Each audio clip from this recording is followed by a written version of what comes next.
This happened a few years ago on Christmas. At the time, I was just a kid, and as I grew up, I gradually became aware of how messed up my family was. On the surface, everything was fine. I had a little sister, a mom, and a dad who took care of us. Perfect, right? Well, not really. My parents were always fighting. My dad was arrested for being violent with my mom on multiple occasions, but no matter what he did to her, she always took him back. I just chalked it up to them trying to hold it together for me and my sister. But something much darker was going on. By the time I was a teenager, I figured it out. They both had serious drinking problems. Every time my dad got drunk, he became angry and violent, and my mom would get drunk just to cope with him. It was an ongoing deadly cycle, and me and my sister didn't really know what to do about it. However, on the night of Christmas Eve, my parents threw a party. They hosted some neighbors and relatives to trade gifts, play games, share food, and have a good time together. It was all going fine until the drinking started. Once night fell, the conversations turned to arguments, then to fighting. My dad started swinging at multiple people at the house. People tried to break it up, but whatever they did or said just fanned the flames. Eventually, my mom started begging everyone to leave before things escalated. Our relatives were hesitant, but little by little, everyone left, with no one else around. My dad screamed at us to go to our room, so we did. The arguing and shouting between my parents didn't stop though. They kept going at it all night, from our beds. All we could hear was fighting. My sister and I were terrified, but we had also become numb to it. We had Christmas morning to look forward to. It kept us sane until the screaming subsided a few hours later. Then we finally passed out. The next morning, it was Christmas, and things were oddly quiet, so we got up and carefully made our way downstairs. At the bottom of the steps, we met our parents, who were already waiting for us in the living room. Our mom was sitting on the couch, wearing sunglasses for some reason. Our dad, however, was standing right by the tree, with a wide beaming smile on his face. It was so unnatural. My sister and I hesitated to approach the Christmas tree. Our dad had to wave us over to open our presents. We looked to our mom for confirmation, but she just sat there without acknowledging our existence. I really tried to open my present, act surprised, but when my forced reaction was met by complete silence from my mother, I snapped. Dad, why is Mom wearing sunglasses inside? And why isn't she saying anything? She's drunk from last night. She'll be awake shortly. Mom, what the hell? Why are you drinking if you can't even wake up on time for Christmas? Can't you put the goddamn bottle down? Well, is that it? You just gonna ignore me? Say something! Son, I think she passed out. She can't even hear you. Well, good going, Mom! You ruined Christmas! I couldn't take it anymore. I had to remove myself from the situation. I thought my dad would follow me into my room or demand that I come back out, but he didn't. He kept his attention on my sister. I could hear him telling her again and again, "Keep going. Open your presents, baby." I felt bad for blowing up on my mom in front of my sister, but that would pale in comparison to what I would soon feel. I didn't leave my room all day. I was too angry. Eventually, my sister came to hide in our room with me for the rest of the night. But then all hell broke loose a few hours later. Suddenly, we heard our dad screaming. He was wailing, crying out in pain. We ran to see what was wrong with him, and that's when we saw him breaking down next to my mom. He kept saying she was dead as he cradled her in his arms, and I could tell by then that he was right. Her body was gray, swollen, and stiff. My mom was dead. Soon, an ambulance came and took her body away, but the cops that showed up wouldn't leave. They multiplied, and before we knew it, cops were swarming our house, and then they took our dad away too. After we were relocated to our grandmother's house, we learned the truth. Our dad confessed to killing our mom. He strangled her on the night of Christmas Eve after hours of arguing. What that meant slowly set into my traumatized mind. He killed her, then dragged her body onto the couch, propped her up, put sunglasses over her lifeless eyes, and made my sister and I open presents in front of her corpse. Ever since then, we've lived with our relatives while our dad is in prison. I still feel this immense guilt and shame for cussing her out, not realizing she was dead the entire time. One of the most downright disturbing Christmas incidences was when a man videotaped his stepchildren opening Christmas presents with their dead mother propped up on the couch. William Wallace 39, was convicted of second-degree murder for the Christmas Day 2011 death of 26-year-old Zazelle Preston. Jurors began deliberating Tuesday and reached a verdict the next morning. The victim's 2 daughters from a prior relationship and the couple's baby were in the apartment at the time their mother passed. Authorities determined Preston died at about 1 a.m., but Wallace propped up her body on the couch while he videotaped the girls opening presents later that morning. Wallace called 911 at around 9:30 a.m. that Christmas morning to report his wife needed medical help, according to police. Wallace has a known history for going to jail in the past because of past physical altercations with the victim. 3 days before the victim's death, she told family members she wanted to leave Wallace, but unfortunately, it was too late.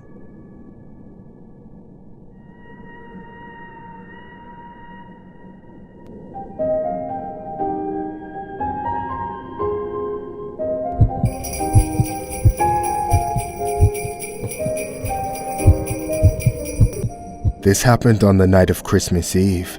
My family was throwing a party, and those were always a blast. For everyone else, it was just like any other Christmas party. For me, however, it was a little more special. This was the first night I felt genuinely happy in over a year, and the beginning of a brand new chapter of my life after finally putting an end to the last one, which had taken a heavy toll. It had all started with my ex-husband Bruce. When we married, he was caring and supportive, but shortly after just a few short months, he showed his true colors. He became controlling, psychotic, and violent. It was like a switch flipped off inside him, because everything was just off about him, and not the person I once knew. My family would advise that I get a divorce, but I was too afraid of what the guy might do. Eventually, though, I went with my family's advice and finally got the divorce from Bruce. But the second it was finalized, Bruce went off the deep end, and his paranoia transformed into psychosis, showcasing his violent tendencies. You daughter of a bitch! I hate your guts! I wish you never existed!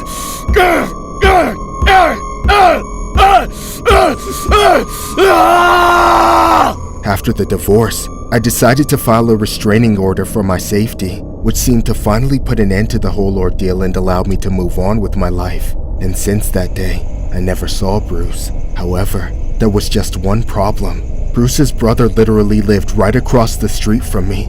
I wasn't too worried about it, however, because the two never really saw eye to eye, so I doubted he would take a strong side in the divorce, let alone let him in his house. That being said, Christmas was just around the corner, so I gathered all my family and friends together by hosting a Christmas Eve party at my place. To be honest, I was kinda worried about seeing Bruce or anyone related to him since they were literally across the street from us, but I tried to disregard any of that and just enjoy my guests' company. With that in mind, the Christmas Eve party was going well. Everyone ate, played games, opened presents, made gingerbread houses, took pictures, surrounded the Christmas tree, and even snuggled up by the fireplace to keep warm. Everything was going great, and there was not an ounce of drama. Then, out of nowhere, a booming sound cut through everything. We all stopped and looked at the front door. It was still swinging from the person that had just barged through it. The person standing in front of everyone was wearing a Santa Claus suit with a giant sack over his shoulder. For a moment, we were all just a bit shocked, wondering if someone had hired a Santa for the little ones, or if this was just some weirdo off the street. But when the man behind the beard locked eyes with me, I realized the truth. As everyone was still deciding if they should be cheering or scared, I knew it was my ex-husband Bruce. I was terrified, yet also furious. I knew my family had my back, but I still wanted to deal with this myself as swiftly as possible. I was the first to get up and confront Bruce, hoping there was still a chance to get him to leave before things got any worse. Bruce? What are you doing here? Don't you remember what the court said? 500 feet. I remember how you cheated me out of every dollar I had, you gold-digging bitch! Watch it, man! Don't touch her! Oh, I'm not gonna touch her. I just came to say... I hope you rot in hell, along with every thieving, scum-sucking waste of flesh in this room! You took everything from me! Your soul will die 1,000 screaming deaths in agony for every second of shit you put me through! Hey! Leave her alone or I'll call the cops! Not this time. And Why is that? I said not before I give you all the presents I brought. No, nuh-uh, no way, dude. Just pick up your shit and leave. We're begging you. No, please! Bruce, I'm begging you.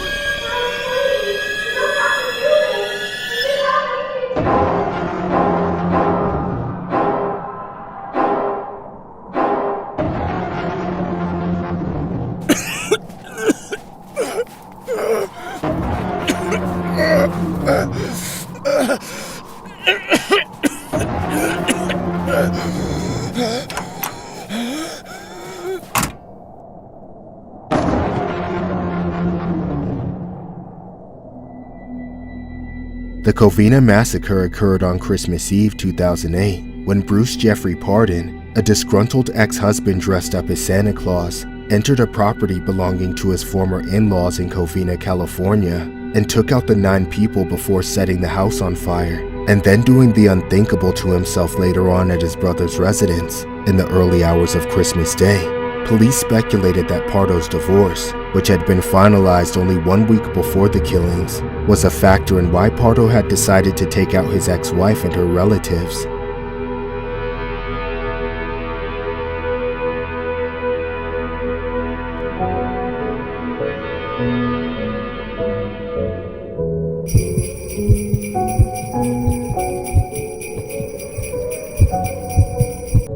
What I'm about to talk about still creeps the hell out of me. It happened around Christmas a few years ago. I live by myself in a small town with a population of just a few hundred people. I have very few neighbors, but the ones I do have, I know fairly well. We look out after one another whether there's a storm or utility outage, or anything like that. Like I said, this all went down during the holidays, so everyone in the neighborhood had their porches and front yards decorated with tinsel, Christmas lights, and that sort of thing. Everyone except my next door neighbor Mark. Mark didn't exactly celebrate Christmas. In fact, he was kind of the black sheep of the town. Some people even shunned him due to rumors that he was gay, but none of that ever made a difference to me. I didn't want to be like everyone else and judge people over things like that. Anyway, the guy lived literally right next door to me, so I always tried to be cordial. We often ran into each other outside and made small talk, but that's all it ever led to. Mark would frequently invite me over for dinner at his house, but I always made an excuse not to go. I didn't want him to get the impression that I was interested. I would kindly just tell him that I was busy or say something like, maybe next time. Fast forward to Christmas time, and nearly a decade of peace and quiet suddenly went out the window, as more and more weird things began to happen. Every other night, I would notice a car pulling into the driveway next door, and it was always a cab dropping a man off at Mark's house. Now, I was no stranger to seeing his flings come and go from time to time, but that was honestly very occasional. I tried not to give it much thought, but I must admit, it was just weird as hell. Of course, it truly wasn't any of my business until something extremely disturbing happened one night. I remember being fast asleep when all of a sudden, I was woken up by the sound of someone banging on my door. I didn't know what was going on, but I knew it had to be serious, so I got up to check. When I opened the door, I saw a guy I could only describe in that drowsy state as a grown-up and kind of a washed-out Charlie Brown. He just had that look to him, with the big round head, thinning hair, and helpless attitude. Immediately, he started begging me to help him, even trying to nudge his way past me into my house. I stopped him at the door, and as I saw my neighbor Mark approaching us, I started to gather what was going on. Please, you have to help me. Don't let him near me. Who? Mark? What did he do? Hey, don't worry about him. He's just overreacting. Look into my eyes. Does it look like I'm overreacting? I don't know what's going on. I'm not sure I want to get involved. Just let me stay in your house until my Uber gets here. Is that okay? Sure.